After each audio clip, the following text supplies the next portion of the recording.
cuando Julián me escribió para organizar la ponencia. eh, en ese momento tuve pues varias ideas y finalmente no me decidía qué tema tocar.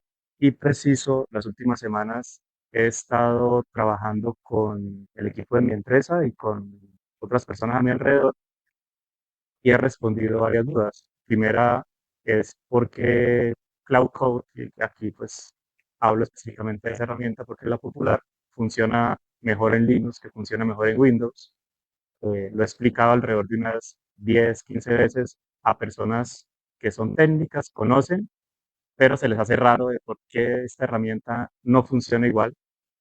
También en las últimas semanas, un caso con el equipo de diseño de la compañía. Tenemos casi una agencia de publicidad con 3 diseñadores eh, y les estoy enseñando desde hace un par de meses a usar Cloud Code, a usar Visual Studio, explicarle qué es Git. Esa transmisión de conocimiento, pues, me llevó a crear esta presentación que para los que usan Linux probablemente lo tengan ya interiorizado, pero para los que no, pues, darles ese empujón a que no le tengamos miedo a esa interfaz. ¿Cómo llegué a este punto? Primero, pues, soy miembro de la primera camada de QSOL, cuando comenzó a llamarse QSOL en la UIS, por allá en el 2006. También siempre me ha gustado crear producto, entonces programar fue muy natural porque con un computador y tiempo pues podía crear aplicaciones. Principalmente mi enfoque ha sido más hacia web. Y últimamente, desde hace un año, he estado trabajando con el desarrollo de un agente para restaurantes que analice datos. Entonces ahí comencé a entender este mundo de los LLMs específicamente. No he trabajado con Machine Learning antes, solo en la universidad, que estudié redes neuronales y trabajé en un proyecto en ese momento bastante interesante que era entrenamiento de redes neuronales con algoritmos genéticos paralelizados. Entonces, bases de conocimiento tengo, pero un salto de muchos años entre volver a tocar ese tema. Pero pues es algo que me apasiona. En los inicios de QSOL, principalmente pues era difusión, dar a conocer el software libre, también probar, testear, era cuando eso un poco difícil y siempre terminábamos en la terminal o en Bash ejecutando comandos de configuración, de reinicios, de servicios y demás, y por eso pues traigo a colación esa parte.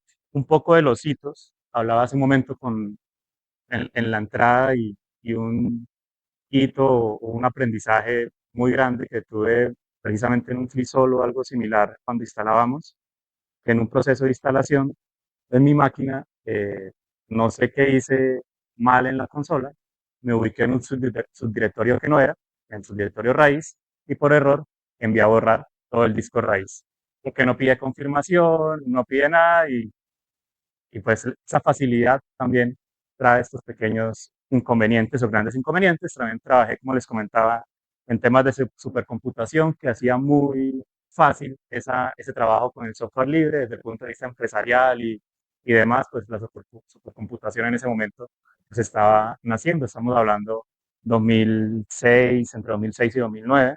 Ya en mi etapa profesional, que inicié con PHP, C, Fortran y otros lenguajes, Ruby on Rails fue el que más me llamó la atención y uno de los apartados que más me gustó fue su consola, la IRB.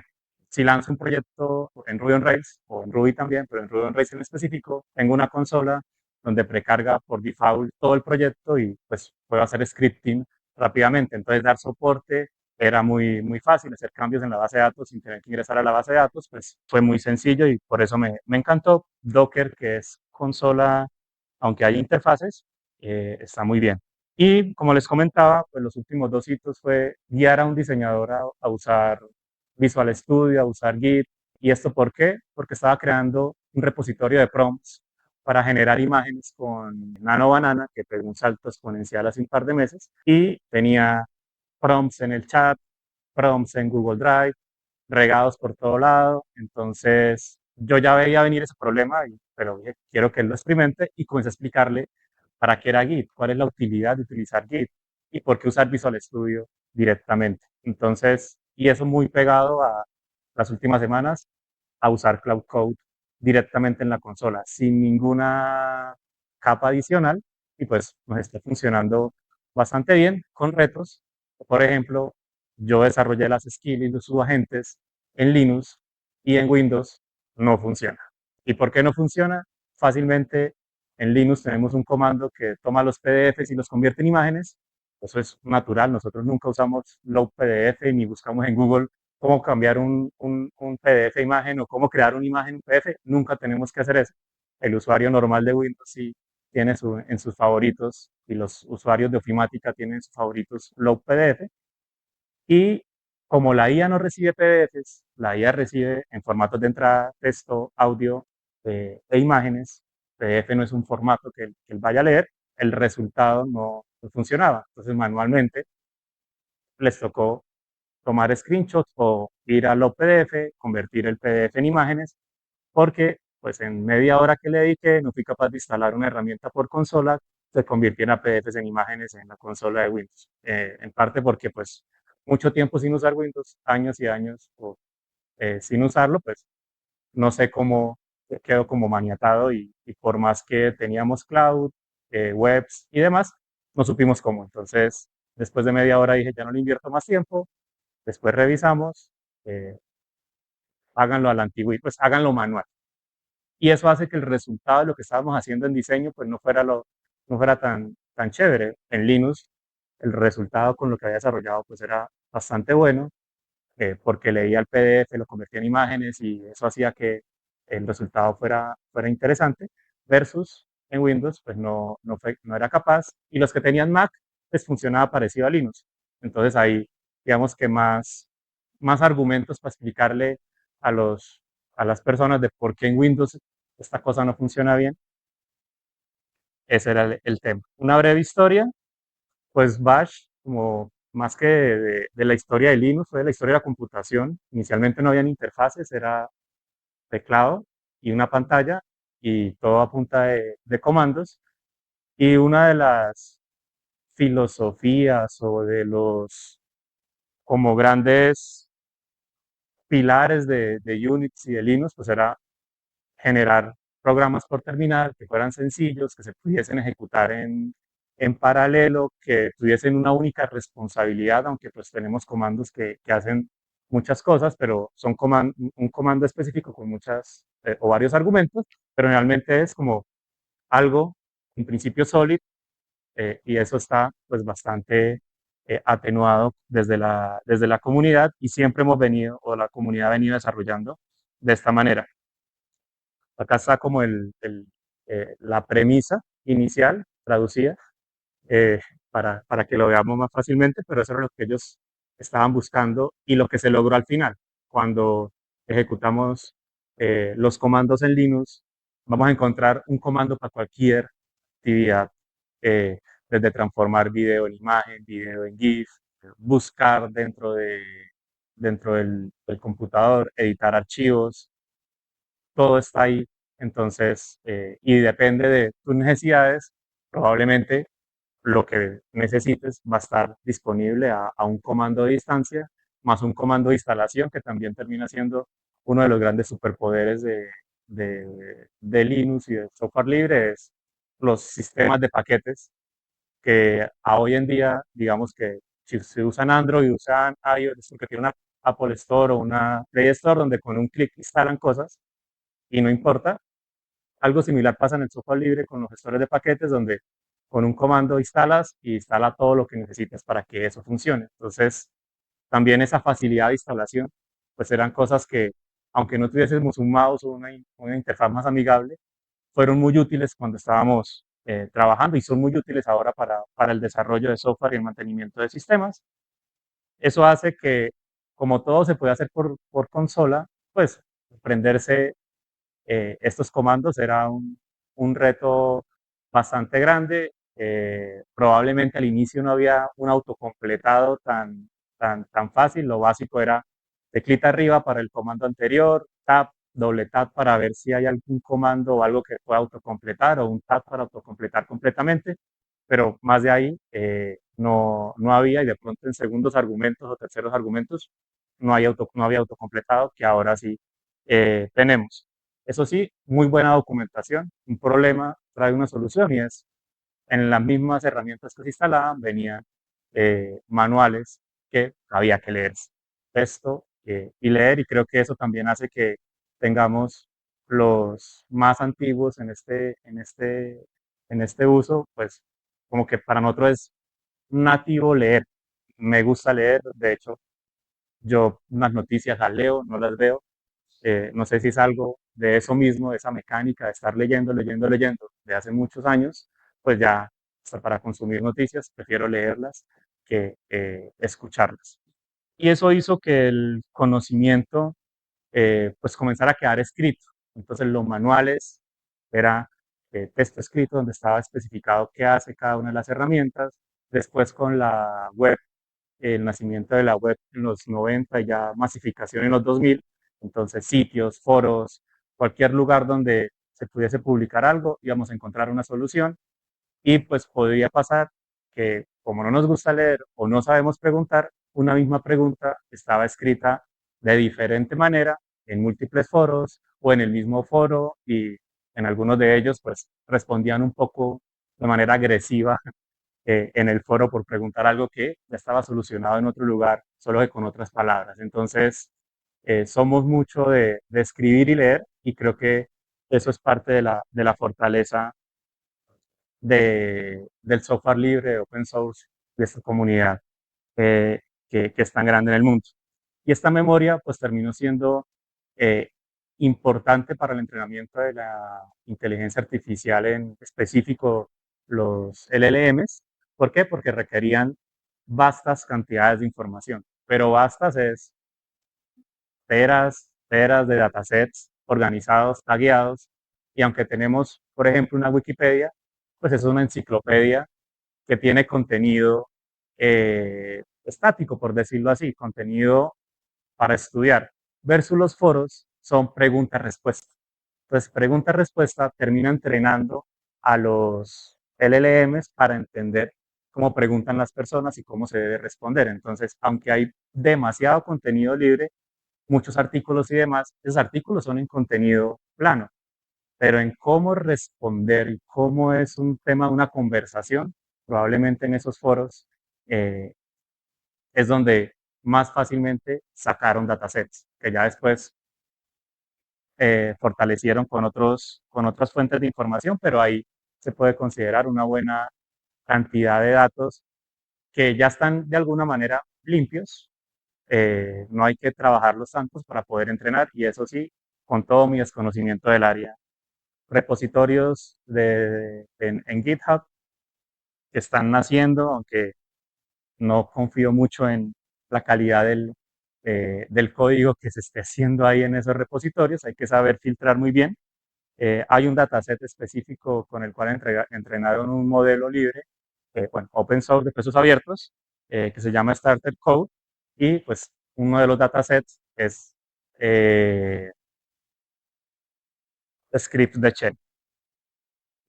Las wikis también, entonces ahí es donde también hay contenido, pero ese contenido, por decirlo así, no es interactuable, aunque de pronto los how-tos, que eran un tema más específico, o de pronto el wiki de Arch me parecía magnífico porque explicaba, como contextualizaba a la persona que estaba leyendo el manual de cuáles eran las bases del problema que estaba solucionando. A veces muchos manuales eran como, ejecuta esto, esto y esto, pero Arch te guiaba en un camino casi que conversacional para que tú fueras eh, desarrollando cosas. Entonces, me parece una de las fuentes. Y cuando estaba más en la universidad y los primeros años de mi vida profesional, que tenía más tiempo para experimentar, ahora no me queda tanto para eso, pues esas fuentes de información pues eran muy valiosas para testear cosas. Aquí un poco de qué es un LLM, que es, en palabras coloquiales, eh, para mí, pues un LLM es un cerebro congelado con el tiempo. Es un cerebro que tiene todo el conocimiento estandarizado.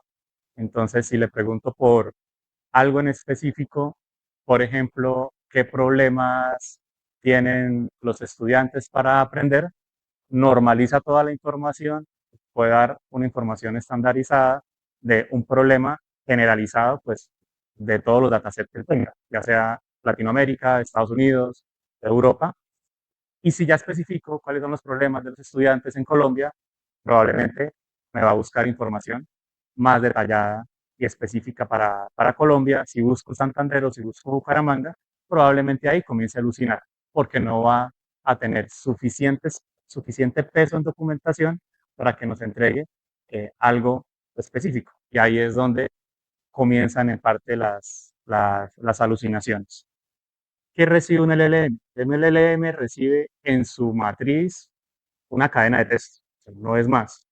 Que ya eh, le agreguemos capas o que los proveedores le agreguen capas donde ya puedo enviar por separado tools, el system prompt y el listado de mensajes, pero al final ellos convierten eso en un solo stream que recibe el LLM. Entonces, al final esto es como una capa de consulta clara que llamamos el contexto. Y acá es donde los retos de las últimas, no sé si han usado Cloud o Anthropic, hasta hace una semana, semana y media, estaba lento y se acababan rápido los tokens, pues era porque pues, por falta de computación les tocó limitar el uso y ese límite de uso se resume en cantidad de contexto que puede digerir. Entonces, entre menos contexto tengamos que enviarle al LLM, pues primero va a responder más rápido y menos nos cuesta a nosotros el uso de esta herramienta. Y acá viene uno de los superpoderes pues de, de Bash o de por qué los LLMs más Bash o más la consola le va a dar esa utilidad porque yo no tengo que enviarle las tools por separado, él ya las conoce. Ese cerebro congelado en el tiempo es un usuario de Linux experto que sabe cómo interactuar con la consola, que conoce los comandos, sabe si el comando no corre, cómo instalarlo. Ese gran reto que es enviarle y describirle las tools al LLM, pues pegado a una consola, se resume en decirle a ejecutar bash, ese es el comando y ya todo lo demás él lo sabe. Es decir, solo tengo que decirle cuál es la interfaz con la cual debe escribir el comando y eso hace que consuma menos contexto. Eso hace también en el mediano o en el corto plazo que podamos usar modelos de pesos abiertos que se puedan ejecutar en local. ¿Por qué? Porque no necesito tanta capacidad porque las tools ya las conoce. Entonces, cuando vemos una petición a un LLM, tenemos front del sistema, tenemos tools y tenemos la conversación, el hilo de la conversación, que sería eh, la conversación que estamos siguiendo con el LLM. Eso no lo podemos controlar mucho. El prompt system, de hecho, puede hasta no tenerlo o tener algo muy pequeño por las capacidades que ya tiene. Y las tools, pues podemos ponerla en ceros. Entonces, un LLM con una capacidad en términos de contexto reducida va a poder igual sernos bastante útil. Primero, porque fue entrenado con estos datos. Segundo, porque no voy a tener que enviarle tanto contexto para que él entienda una solución. Pues si quiero escribirle que me desarrolle algo, que me escriba algo, pues lo va a hacer. Les quería traer un ejemplo, lo pueden buscar hay varios ejemplos de este proceso en cómo crear un contenedor de Docker y que lo ejecute, pues lo van a poder probar de esa manera y sobre todo probarlo con modelos pequeños, que es donde está el gran diferencial. Para utilizar Opus y pagar a $7 cada millón de tokens y para pedirle que haga algo sencillo como, no sé, escribir un script que desarrolle un agente que termine haciendo algo sencillo, pues no requiero enviarle Opus y sí lo puedo trabajar en local. O las semanas que estuvo complicado Cloud, pues pudiese haber conectado un modelo local a OpenCode y poder trabajar. En ese caso lo que hice por tiempos fue conectar Kimi a OpenCode y me funcionaba bastante bien y ahora estoy utilizando los dos modelos. Pero esa es una parte fundamental y esto ha sido lo que he tenido que explicar, que decía varias veces, explicar esto para decirles, pues acá la diferencia entre usar Windows o usar un sistema operativo de la familia Unix, pues está en el contexto, están en las tools. Y esa es la base, pues, de lo que es la productividad trabajando con estas herramientas que ahora todos tienen su code, Cloud Code, Gemini CLI, Kimi Code, ChatGPT tiene su Codex, Qwen, Kimi Code y los que están libres, Open Code y demás, que están ahí. Entonces, creo que ese es el fuerte. Ya acá un poco por qué fluye, porque es nativo. La terminal tiene muchas cosas que los LLMs pueden aprovechar. Tiene un sistema de memoria ya establecido con Bash History o los logs del sistema, donde si pasa algo, puede ir allá a ver y él lo sabe. O sea, él ya sabe que eso existe, no tengo que explicarle, oiga, esta es tu herramienta de memoria. Ya si quiero, pues le puede agregar un sistema de memoria ya más complejo para optimización y demás, pero ya nativamente la terminal tiene un sistema de memoria establecido. Es solo texto, es texto pues como semántico. Si va a hacer algo es porque el texto dice eso, entonces también parte del aprendizaje es eso. Y como muchas de estas herramientas fueron creadas en la era donde el espacio de memoria, el disco duro era tan importante, simplificaban los comandos. Entonces, convertir imagen a PDF es image y utilizaban el 2, tu PDF. Ahí parece mínimo el cambio, pero hay un token de diferencia. En lugar de utilizar la T con la O, utilizaron el 2.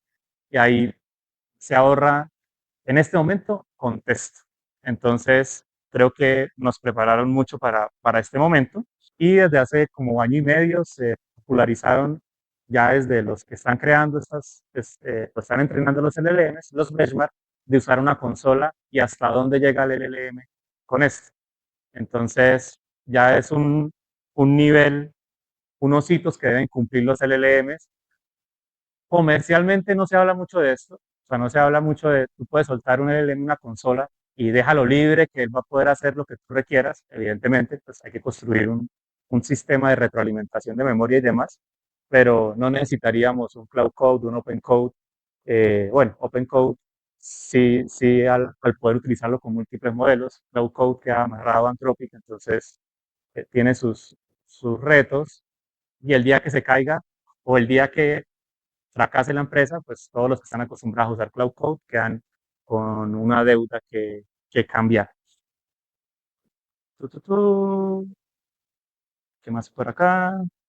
Y por último, desde mi visión como creador de producto, como CTO de la compañía, estamos guiando los productos y lo que estamos haciendo a que sea una temática conversacional. Ya desde años atrás lo veníamos comentando con mi CEO, pero pues en ese momento era difícil, no era que fuera imposible, pero era difícil los temas conversacionales, pero ya se veía venir con el auge de WhatsApp y sus múltiples herramientas similares. Eso terminó ya decantando en este momento al tener un canal de comunicación como WhatsApp en Latinoamérica, más una herramienta que ya facilita la interacción con el usuario, va a hacer que escalen estos procesos o escalen este tipo de herramientas de automatización y de interfaces conversacionales donde yo ya no tecleo ni muevo el mouse, sino que pido las cosas. Y aquí hay algo importante y es saber pedir las cosas. Entonces, parece sencillo escribir un prompt y te va a responder lo que sea, no te va a decir me escribiste mal, ese es un problema de los LLMs. Si nos pudieran decir con claridad, no, yo no te voy a proceder, mejor el prompt, nunca nos dice eso, de pronto hace preguntas y demás, pero en su naturaleza está responder como sea a lo que me estás diciendo. Entonces, como no tiene una capacidad de retornarnos errores tan fácilmente, la naturaleza en la cual fue entrenado ya son capas que le agregan, pero no es la naturaleza del LLM decirte estás equivocado, o decirte por ahí no es el camino, o decirte te tengo otro flujo, o decirte me equivoqué. Eso no está en la naturaleza o en las bases de un LLM. Lo que hacen es ponerle capas que hace que parezca que es así, pero la base final no tiene eso. ¿Ese qué problema trae? Que como usuario parece que pedir las cosas fuera sencillo. Parece que pido algo y me retorna. Ya soy capaz de pedir algo, ya soy capaz de desarrollar porque mando un prompt a J0 o Bol o lo que sea, o al mismo Cloud Code y me va a desarrollar algo. Pero si no lo pido bien, ese proyecto no va a ser escalable, ese proyecto va a tener deuda técnica ese proyecto va a tener, no va a seguir los principios SOLID y probablemente si escribo el prompt, pero le doy una instrucción mucho más específica, va a mejorar la salida del resultado final. Entonces, si las interfaces cambian a modelos conversacionales, como lo que nos está pasando en este momento, pues el usuario también debe ser amigable para poder escribirle. Y ahí pues tenemos un reto los que desarrollamos producto y es que eso no lo entiende el usuario. El usuario escribe y pretende que el agente que esté le solucione lo que él quiera sin especificar las cosas. Él no sabe que, por ejemplo, si probaron el LLM vacío, él no sabe qué día es hoy. Entonces, si estoy haciendo un sistema que genera queries con SQL, si yo le pregunto las ventas del día de hoy, no va a funcionar si no le pegué, ya sea en el prompt system, ya sea con una tool, que él sepa qué día es hoy. Cosas sencillas como esas, pues no las van a comprender. Las alucinaciones, ¿por qué se dan? Porque o pido algo muy específico o ya la estadística, por cómo está construido el LM, pues va a dar alucinaciones, que era lo que estaba pasando. Y en estos últimos meses, pues sí he visto que todos, Cursor sacó su CLI hace poquito. eh, yo lo dejé usar porque pues no me pareció más cómodo y más rápido Cloud, pero si miraba Cursor por detrás, si ejecutaba, cuando miraba la línea de pensamiento de Cursor, Cursor estaba ejecutando por detrás comandos de consola de Linux, grep, find, eso. Imagino que tenía un middleware que convertía eso lo convertía en datos de consola. Imagino que estaba así hecho Cursor o algo similar. Bueno, el cambio ya está pasando. Las interfaces conversacionales se están volviendo a ser de uso generalizado. Pasamos de usar todo por una interfaz y un clic a usar todo por una línea de comandos. O al menos yo estoy con mi equipo indicando eso. No quiero que se amarren a una herramienta. Quiero que conozcamos cómo trabajar, cómo optimizar nuestro flujo de trabajo y probablemente vamos a tener un cambio y reforzar ese paradigma cuando en 2, 3, 4, 5 años los robots humanoides o robots que estén por ahí, que las instrucciones van a ser conversacionales, ya no va a tener una interfaz para cliquear o para decirle vaya a tal lugar, todo va a ser por manera de comandos de voz o conversacional, pues ya vamos a tener que aprender a mejorar cómo le envío los comandos a esa máquina. Entonces, aunque en este momento probablemente los únicos que estemos explorando el tema conversacional, pues somos los que desarrollamos por todas las consolas que hay, pues debería ser algo que debería ser transversal, todas las profesiones, no solo de desarrollo, como os comentaba, equipo de diseño, usando la consola, equipo de operaciones, usando la consola para interactuar y es hasta gracioso ver cómo se equivocan tratando de mover el mouse, sobre todo los diseñadores, toda su vida, aunque usaban muchos comandos de teclado, pero son comandos más el mouse, tratando de seleccionar las opciones con el mouse y cliqueando la pantalla y no te va a funcionar. Eh, eso una semana después, un mes después pasando, implica que el cambio de mindset pues es difícil. Es algo que toma tiempo o cuando veo las instrucciones no tan claras que le dan a un LLM para hacer un diseño de un CSS o hacer un ajuste en una pantalla donde podían darle las indicaciones de clic en este botón y ajusta el primer elemento y ajusta el CSS ese elemento, se lo complican y le dicen, de clic en este botón y busca donde diga, no sé, recomendados, y recomendados siempre está en la primera posición. Entonces, le estoy poniendo más carga cognitiva al LLM y por eso mi enfoque es en optimizar cómo conversamos, cómo damos instrucciones lo más claras posibles y esa es una mecánica que nos va a tomar al menos a los que somos mayores de 35, como yo, un tiempo en aprovechar. Entonces he estado en ese camino con el equipo y de paso, pues en ese camino explicarles las ventajas que trae Linux. Ya logré que un par de personas instalaran Ubuntu, otro no quiso y se compró un Mac y yo pues bienvenido a la ola del consumismo que se compraron mini Macs porque ahí iba a funcionar muy bien Open Cloud y realmente no sabían por qué.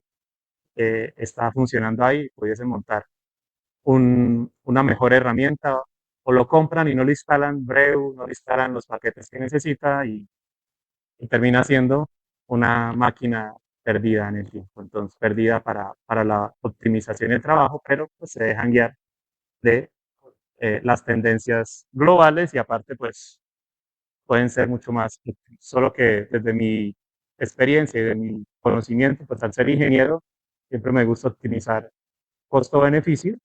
Entonces, para mí, eh, Linux y también por todo lo que tiene detrás, pues siempre ha sido una de mis banderas, aunque en este momento pido excusas por no traer un computador con Linux y porque lo tengo en la casa. Tengo es una torre, me gustan más las torres que los portátiles para trabajar.